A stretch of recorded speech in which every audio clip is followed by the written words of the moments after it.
హత్యల కేసులో షాకింగ్ విషయాలు బయటపడుతున్నాయి. నిందితురాలు కరీమా బేగం అప్పు ఇచ్చిన 8 మందిని హత్య చేయాలి అని ప్లాన్ వేసినట్లు తెలుస్తోంది. ఈ క్రమంలోనే వారందరినీ ఫామ్ హౌస్ కు పిలిపించింది. కొన్ని కారణాల వల్ల వాళ్ళు ఫామ్ హౌస్ కు వెళ్లలేదు. వెళ్లిన ఇద్దరిని నిందితురాలు హత్య చేసింది. విషయం తెలుసుకున్న 6 బాధితులు ఈ రోజు వికారాబాద్ జిల్లా కరణ్కోట్ పోలీస్ స్టేషన్ కు వెళ్లి ఫిర్యాదు చేశారు.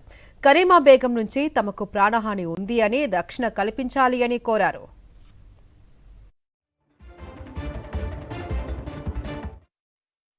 కరీమా అనే దానికి మేము డబ్బులు ఇచ్చినాము.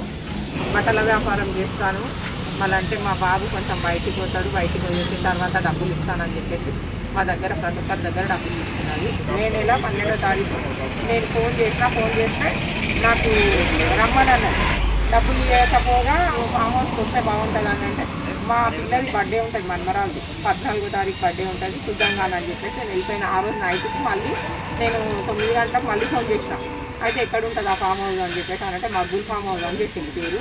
అయితే ఆ మగ్గుల్ ఫామ్ హౌస్ అసలు లేనే లేదు, వేరే ఫామ్ హౌస్ అని చెప్పి చెప్తున్నారు సార్ వాళ్ళు, ఇక్కడ పోలీస్ వాళ్ళు. ఫోటోలు పెట్టు, లొకేషన్ పెట్టా అని చెప్పేసి అని మళ్ళీ ఆ ఓనరు ఎవరైతే ఉంటారో ఫామ్ హౌస్ ఓనరు ఆయన నెంబర్ ఇవ్వమంటే మాకు ఇవ్వలేదు. ఇవ్వకపోగా మళ్ళీ ఫోన్ స్విచ్ ఆఫ్.